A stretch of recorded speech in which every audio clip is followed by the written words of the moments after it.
Good afternoon, colleagues, dear viewers of our online broadcasting. We start our next session of Gather Forum. My name is Alexey Komissarov. I will act as the moderator. The session is entitled How to Attract and Retain Professionals in Public Service, Officials of the Future. Today we're going to discuss with our speakers what qualities have to be pertinent to the public officials of today and of tomorrow, and how to retain people in public service, how to motivate them, how to make sure that they bring a lot of use and utility to the country. We have excellent panelists, and I'm introducing them with pleasure. Tatyana, Terentyeva, Deputy Director General ROSATOM. Alexander Auzan, Dean of the Faculty of Economics, Lomonosov, Moscow State University. Online with us, we have Alexey, Oleg, Nikolaev, Governor of the Chuvash Republic, who will join us in the discussion. As a moderator, let me say a few words following my experience of working for the Presidential Academy and in the platform, the country of opportunities. I would say that this is a triangle made of professional competences. Being carried away by the discussion about soft skills, we keep forgetting about that. At least we're not focusing on that. Professional skills are actually very important. Secondly, these are about soft skills, which have become a buzzword, and really they are necessary. And bureaucrats of today, in our transparent and open world, cannot do without them. And number three, something that we do not speak about very often, but what is important for any profession, especially for the civil servants, these are the values, the qualities which can hardly be measured and assessed, but which matter a lot for success of civil servants. Let's proceed with discussion immediately. Without further ado, I'd like to start with a question to Mr. Auzan. Mr. Auzan, you are studying human capital a lot. And we agreed to speak about the renewal of elites, how to select people for such top positions. But let me start with a story, which I think is important for you as well. That's a story related to Michael Spiransky, who was taken by Alexander in his trip to Europe and being asked about the first impressions. Mr. Spiransky said, "I think, Your Majesty, that the system works well here, whereas we have better people." And it was said 200 years ago, 250 years ago, in early 19th century. And still we hear similar statements a lot. What is more important, the institutions, the system you're dealing with for quite a while, or people? So both things are important, but what is more important? Well, let's speak about Russia. This fork in the road, this dilemma in Russia is still intact, and this is measurable. The quality of national environment is much inferior compared to our competitors. And business feels that very clearly, but human capital in Russia is really of high quality. We are not rated number 16, but it has been confirmed by the brain drain from Russia, because people are not going abroad to work as dishwashers, not just to Europe and North America, but people are moving to the Far East. This fork in the road, this dilemma still exists, but these are things intertwined. The modern institutions are of inferior quality, and that system would expel the human capital outside the country. Human capital would be attracted by the environment which creates necessary conditions for the realization of human capital for creative potential, etc. This gap, unfortunately, translates into us sacrificing part of our future to other countries. Does it mean that we don't have to do anything in order to bring up people to improve the features of human capital without improving the institutions where these processes should go on simultaneously? Many people who left the country would like to get back, at least according to my knowledge. Well, we're held by some processes.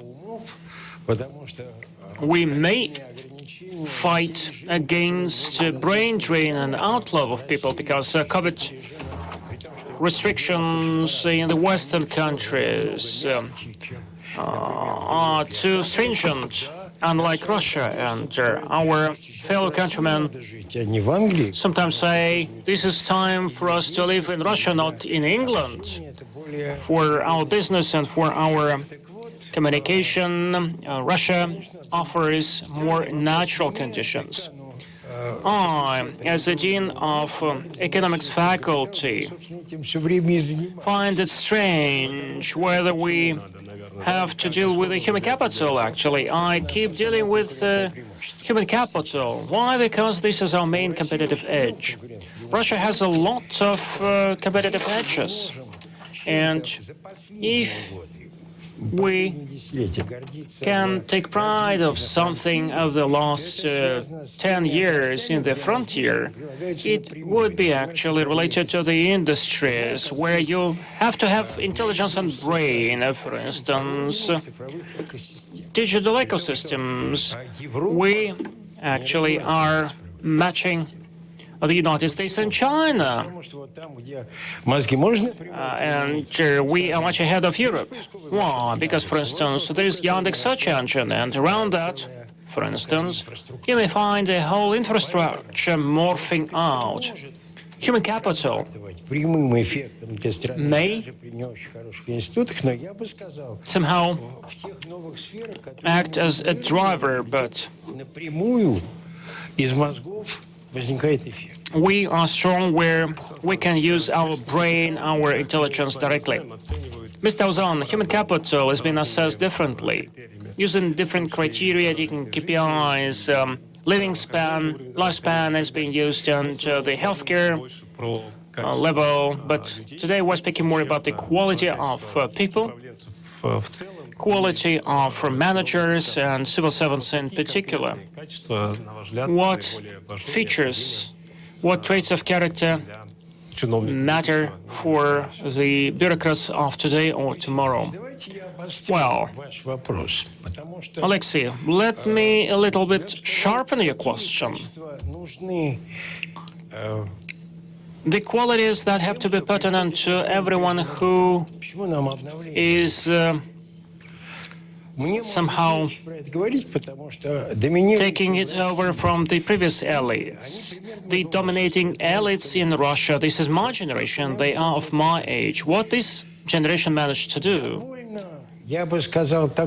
I would say, we did a very hard transformation over 3 decades, and we brought that to stability and the balance. What actually problem has not been addressed, the problem of development. Yesterday at the forum, Mr. Kudrin spoke about unique development and growth rates in the North years, but actually, if we look at the last 30 years, our growth rate is 2% a year, and of the last 10 years, we are growing at a pace of 1%. We don't have too much competitive edges as a digital ecosystem.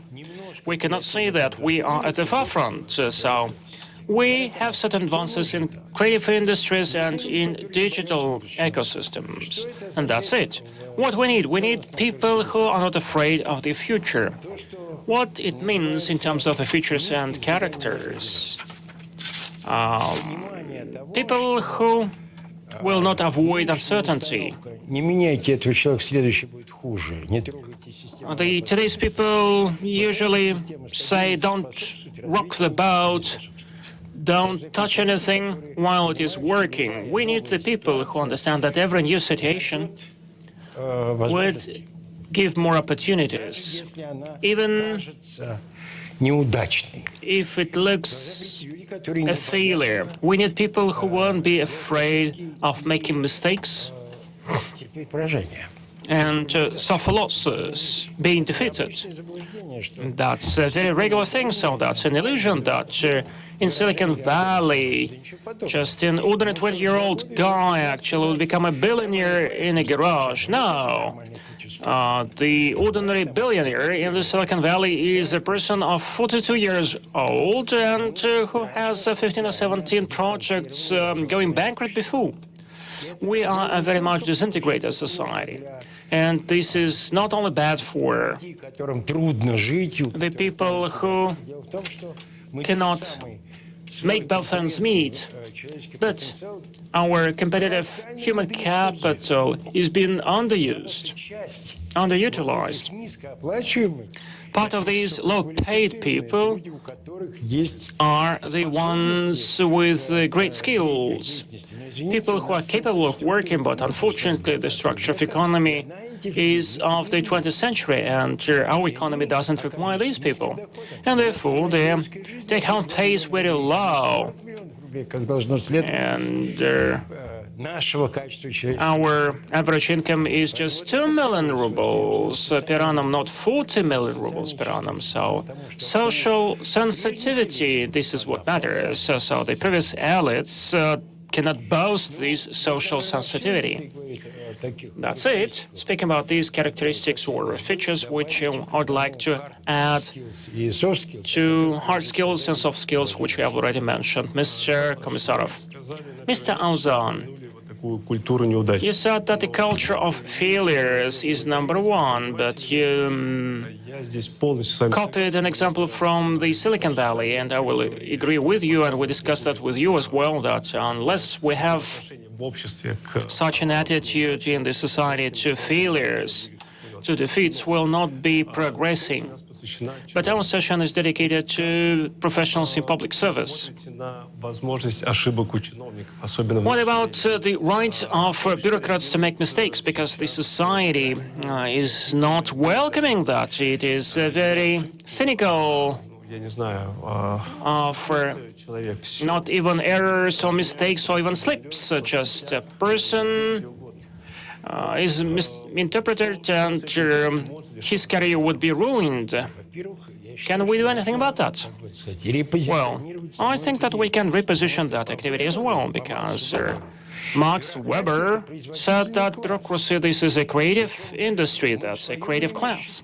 At a time, about 15 years ago, me and my colleagues, we calculated the bureaucratic effects, judging by the number of federal civil servants by 1,000 kilometers of federal roads. Actually, you can use all the public goods as a measure. So, civil servants are creating this public good, and in that sense, it might be risk-based, it might be creative, because, for instance, if you need new technologies, you have to address certain problems, and, for instance, let's have a look at healthcare. What do you need? Quality, accessibility, or efficiency? Certainly, you can make a mistake, and over the last 10 years, I think a couple of mistakes were made. First of all, we put quality, then it was followed by other things, and it turned out that the most important thing is accessibility. Speak about civil servants, about bureaucrats, regardless of whether These are the entrepreneurs or civil servants. Everything is based on the long-term strategy, especially when we speak about the civil servants.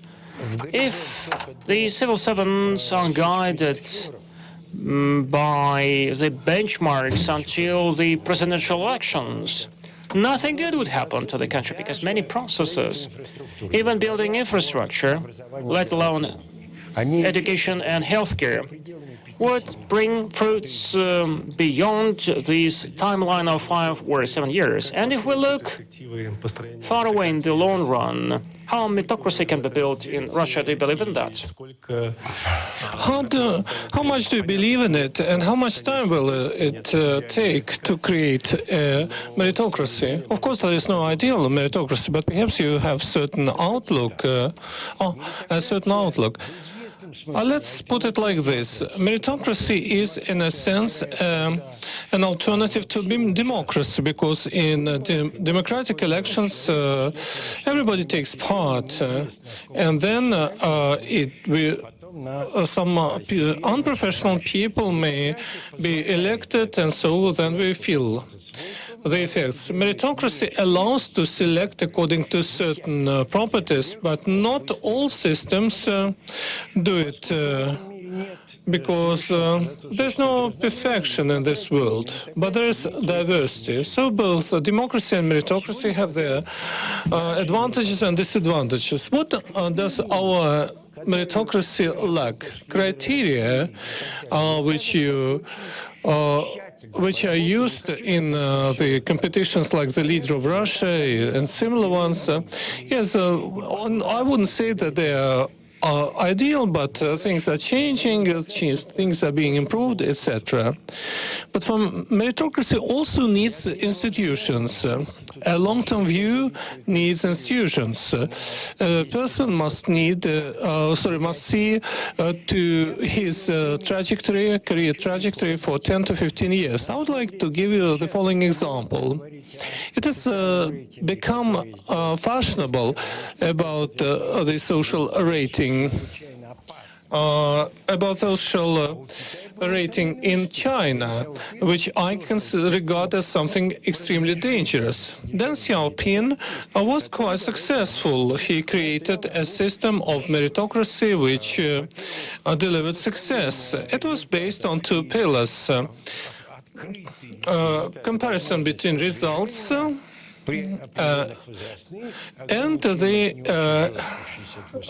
and also opportunities for career growth with certain age limitations, not so much, 68.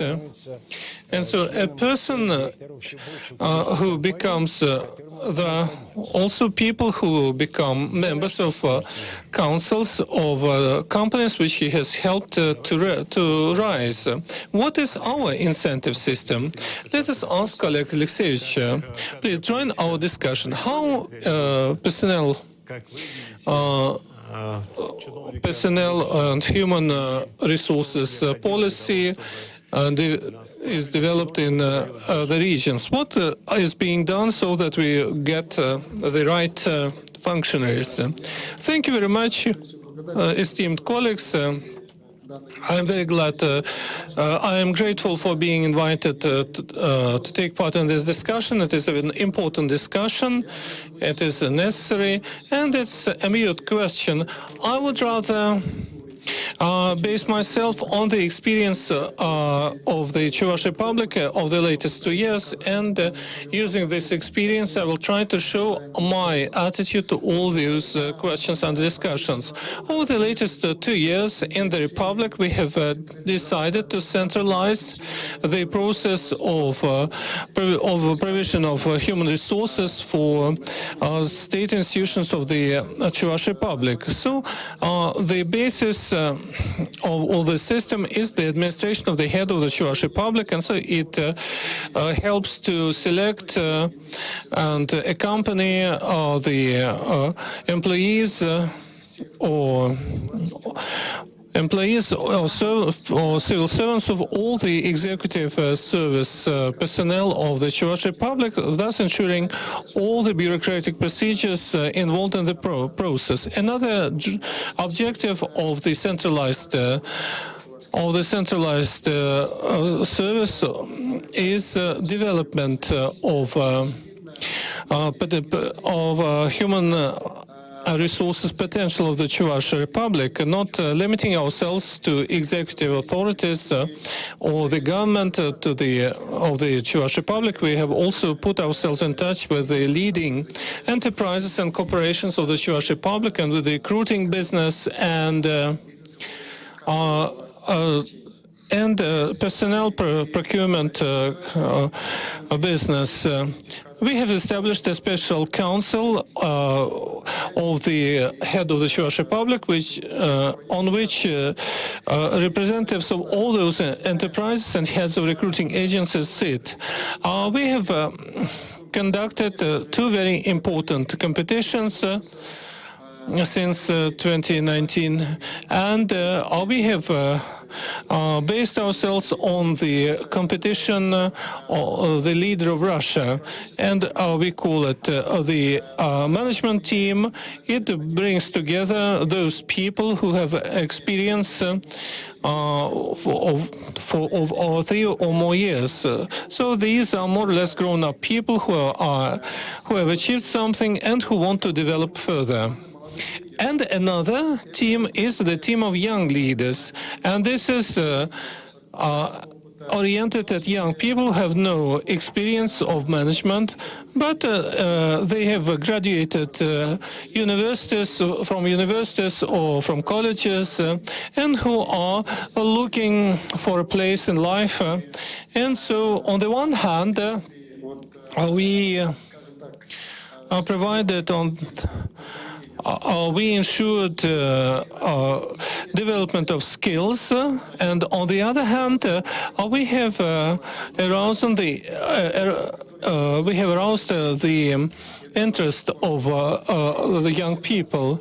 And I'm very glad that out of the finalists of those competitions, among the finalists of those competition, there are some who have been working already for 1 or 2 years within the state institutions or municipal authorities. Then, together with the ROSATOM cooperation, we started the Effective Region project. We rethink and reorganize processes, and over the latest 2 years, we have launched 10 projects in order to rethink and reconsider those projects. We believe that this is a very good result, and out of these projects, many are, more than half are municipal level projects. All the 26 of municipalities that function in the territory of the Chuvash Republic are included. And we have identified 27,526 of man-hours which are superfluous from the point of view of doing their job. And now I would like to speak about the motivation of people who are interested in working in executive institutions.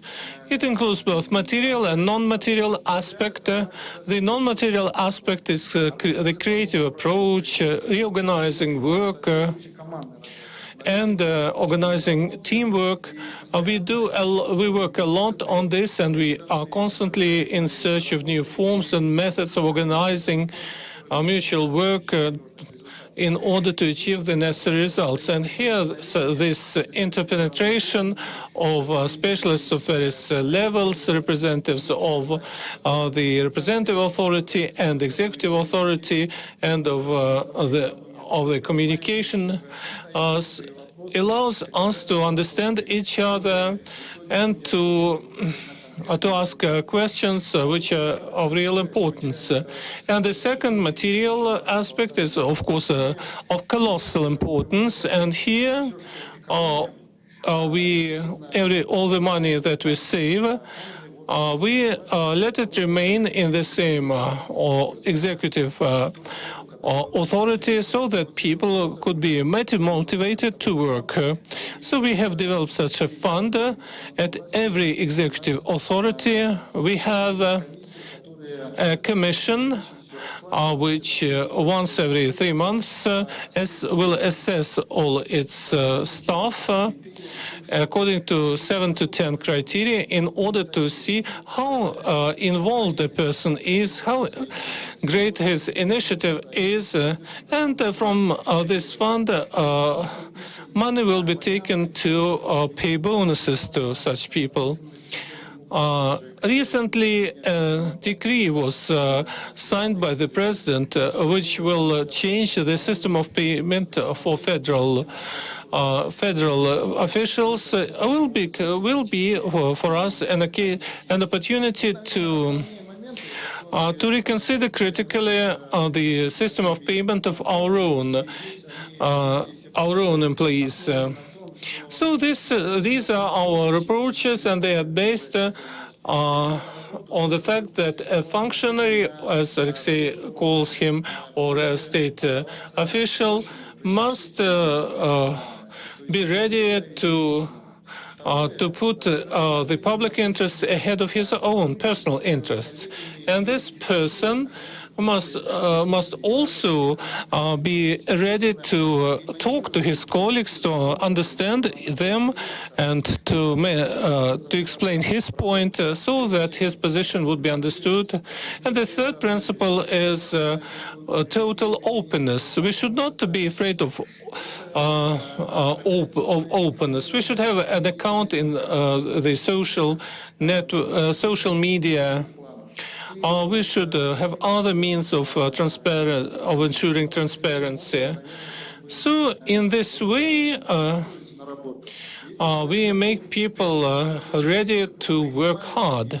So if a person accepts all these principles and starts working, then undoubtedly he will achieve quite a lot of success. When people ask me, how do you hire people? And I say, first of all, I look at the eyes of the person, how much light I see in them, how much I wish to work to overcome the difficulties. And if I see it, then of course this person can learn all the necessary skills and competences. Thank you very much.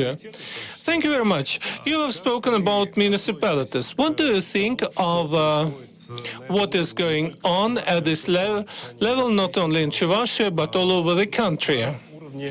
At the level of highest management, the president is constructing a whole system of selecting, development of personnel, etc. You also come from this school, so-called School of Governors.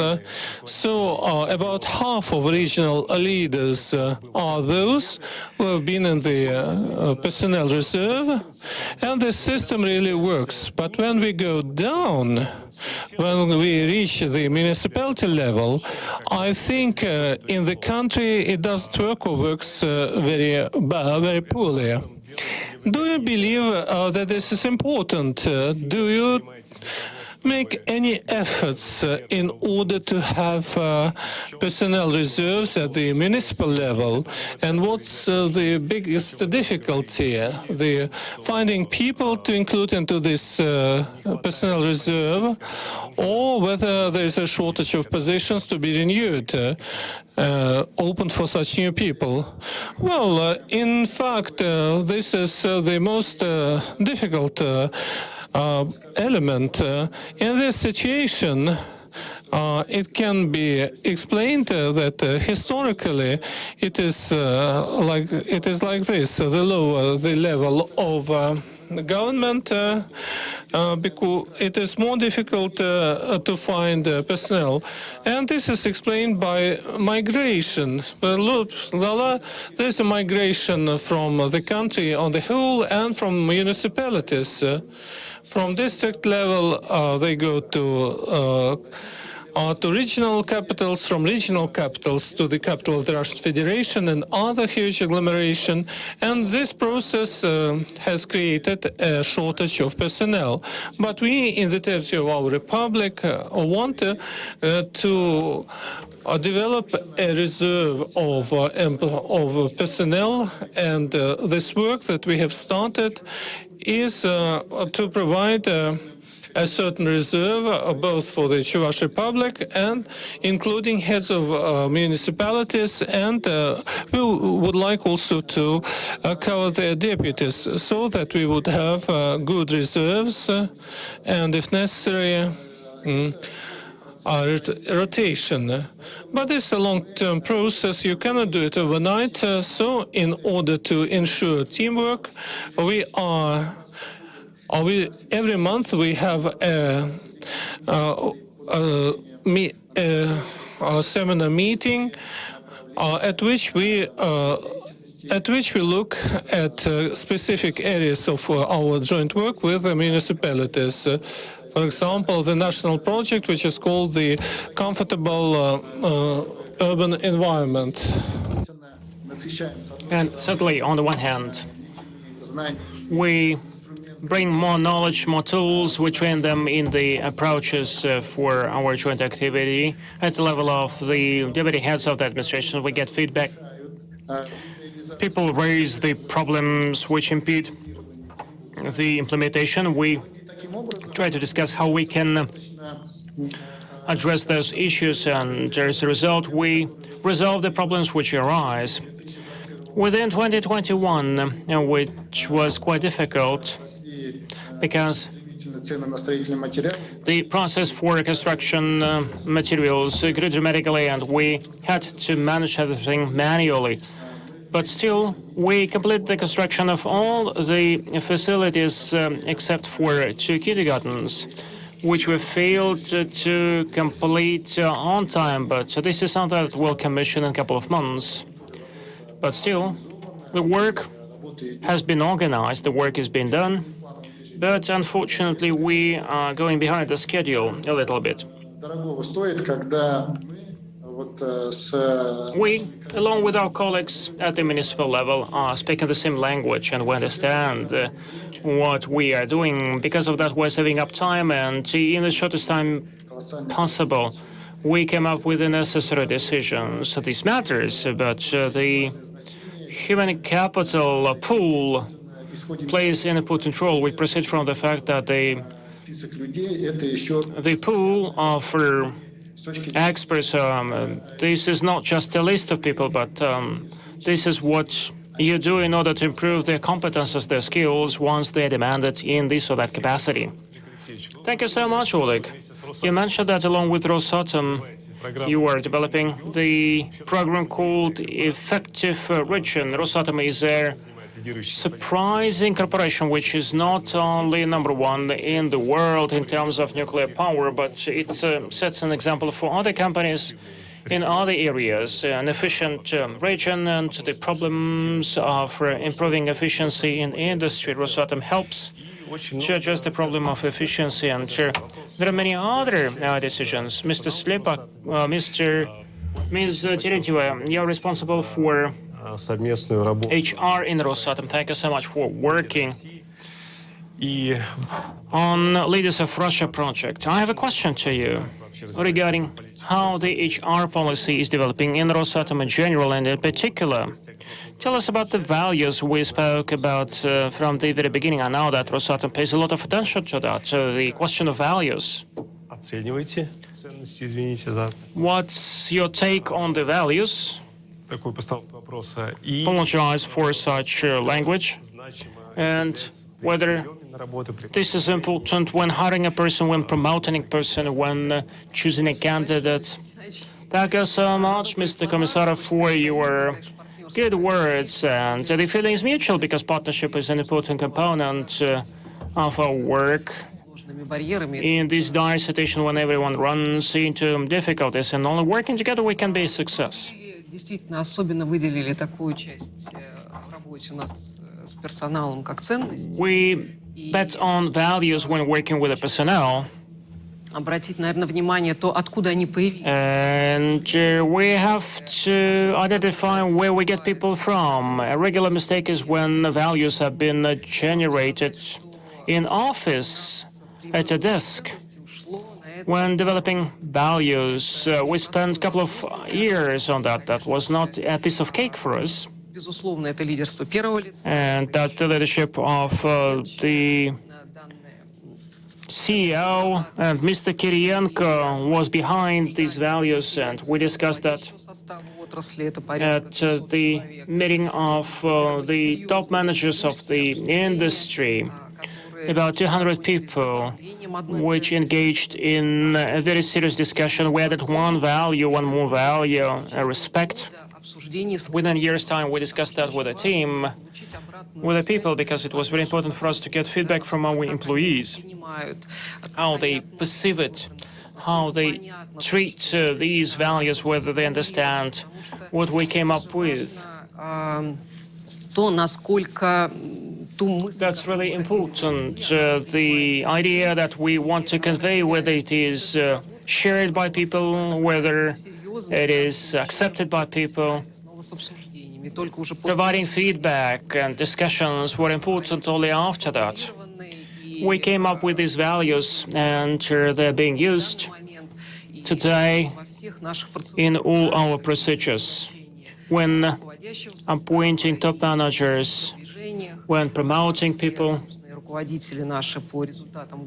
all our top managers have to be assessed 360, back to how we assess that. We use this comprehensive approach when the colleagues provide feedback to each other from the standpoint of how values have been reflected. That gives an impetus for development of the top managers, and all our members of the personnel pool are assessed as well. In the process of training, people in the HR reserve also would get feedback from their peers. That's an impact, a contribution which everyone makes in order to help each other to become stronger in this or that area. The understanding, the grasp of the values, how to follow the values, not just what remains on paper. This is not just about posters, but this is actually whether you walk the talk. It is not possible to make a detailed algorithm of what you are doing. For instance, what we agreed on, how we treat this or that problem, how we come to an agreement and do not discuss the things which we have agreed before. This speeds up the processes a lot and brings about the corporate culture.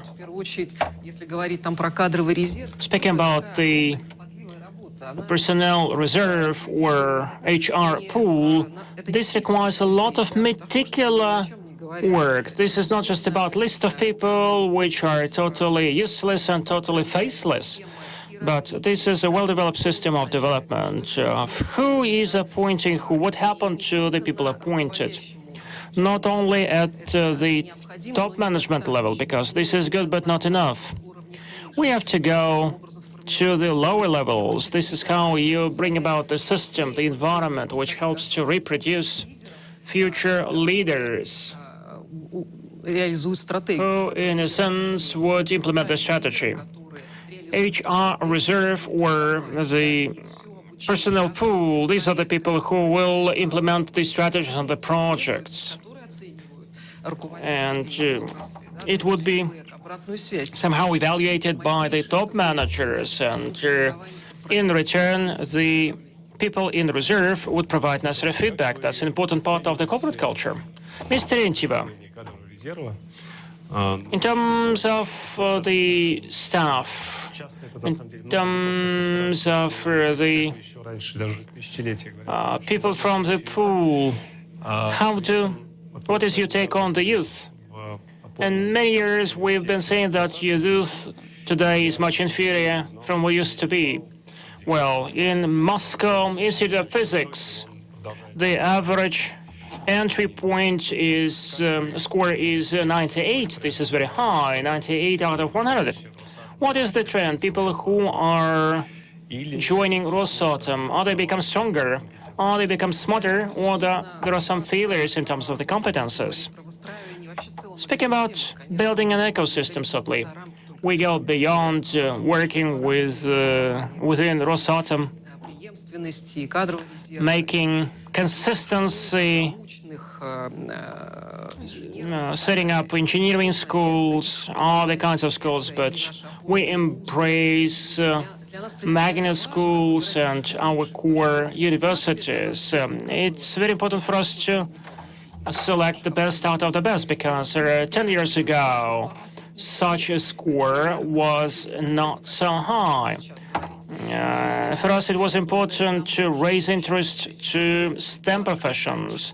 Mr. Kiryenko was behind ROSATOM School project, and it increased the interest, it ignited the interest to mathematics, and the average score is 98.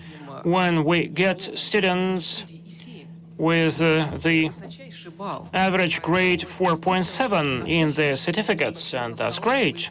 I do believe that our youth is very talented and great. If there are any opportunities to realize their potential, what we see, I think we should offer them the opportunity to develop, but certainly using the mentorship system, which gives kind of a managerial experience. Number of our enterprises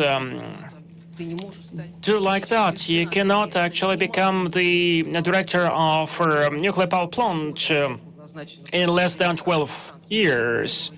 So it means that you have to be age 43 at least, because it implies lots of risks, and you also improve as a boss on the way. We have to take a balanced approach. The youth community is more than 80,000 strong. We have a lot of meetings and rallies. Amid the pandemic, our youth won a contest in Australia, and we had very serious competitors, Paris, Great Britain, London, and we take pride in the fact that the venue of the contest was moved to Sochi, and this is very valuable. And our victor, the victory of the guys in Leaders of Russia contest, we were part of superfinals. That's a real success. Our engineers and the workers who have golden hands and golden hearts, the love that they demonstrate, this is most important. Nikolaev spoke about that as well. This is something that you have to nurture. You cannot do that just in office. And this is about an environment which has been shaped by the superiors, by the bosses at all the levels, and different professional communities do that. We have to pay a lot of attention to the development of professional associations. Women's association, for instance, sustainability matters. SDG is also quite important. As an international and global company which is operational in more than 50 countries of the world, we are leaders in terms of reach out and building NPPs. We cannot but follow the key areas, key directions. This is part of our agenda. 3 years ago, we came up with that at Kazan World Championship. Human-centric approach concept. This is what we follow in terms of our HR. We disclose people's potential. We create necessary opportunities for the people. We are convinced that people are talented, the ones who come to us. Provided all these instruments that we're using are available, we have to provide them with their opportunity to implement their potential. What's your take on the state corporation in terms of the HR? Is it closer to the civil servants or closer to business? What a state corporation is about? 12 years ago, it used to be a close type of a ministry. The sales in the international market was nonsense, but we made a leapfrog. We are a major international corporation with the best practices being present in how we deal with the people, with the management system, digital systems. You cannot be a leader in business and we're number one in terms of business at the international market, which is exporting technologies. We don't have too many corporations in Russia which can boast that, let alone, and we take pride in that, and we are instructed to do that.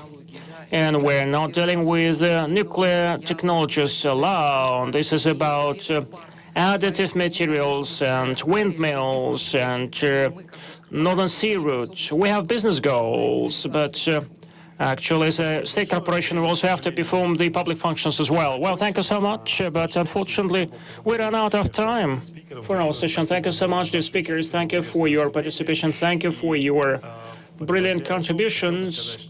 Summing it up, now I'd like to say that still we have the right trend to follow what Mr. Auzan started with, speaking about the human capital. Following international experts, Russia, starting from 2017 through 2021, just a couple of weeks ago, updated information was published, moved from place 56 to 47. In terms of competitiveness. And the very fact of our today's discussion, what we spoke about and what is happening to the HR policy in the public administration, well, would be totally unimaginable 10 years ago at Gaidar Forum. So that's a very right trend to follow. And I hope that altogether, along with all our partners, we'll make sure that at next fora, we could share new success stories and new cases. Thank you so much.